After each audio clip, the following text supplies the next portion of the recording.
Pakistan super league کی team Lahore Qalandars کے زیر اہتمام گوجرانوالا میں ہونے والے جیز رائزنگ سٹارز پروگرام کے ٹرائلز میں پاکستان کے لیے فاسٹ باؤلنگ کا ایک اور شاہکار دریافت ہو گیا۔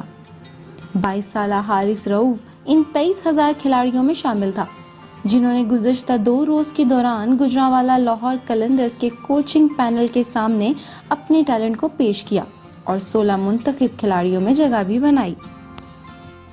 نیٹس پر حارث نے 92 میل فی گھنٹہ کی رفتار سے گیند کی، جو کہ ایک پاکستانی فاسٹ باؤلر کے لیے غیر معمولی کارنامہ تھا۔ حارث باقاعدگی کے ساتھ اس سپیڈ سے باؤلنگ کراتے ہیں جس کی وجہ سے لاہور قلندرز کا کوچنگ سٹاف کافی متاثر ہوا۔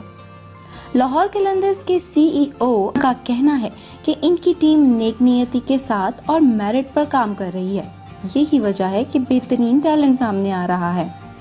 انہوں نے کہا، لاہور قلندرز کی انتظامیہ اس بات کو یقینی بنائے گی کہ حارث اور اس جیسے دیگر باصلاحیت کھلاڑیوں کو مکمل پرفارمنس میں تبدیل کر کے پاکستان کرکٹ کے لیے تیار پروڈکٹ دی جائے تاکہ یہ ملک کی خدمت کر سکیں۔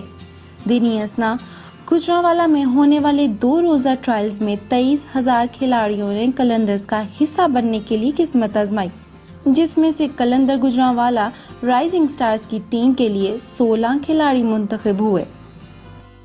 ان کھلاڑیوں میں عمران ڈوگر، محمد تبریز، علی ملک، عثمان گجر، احد رضا، حسیب، ذیشان فاروق، عاصم علی، حارث رؤف، مہندر پال سنگھ، محمد زاہد، سانول پرویز، اسد اللہ، ثاقب علی، عادل شریف اور محمد احمد شامل ہیں۔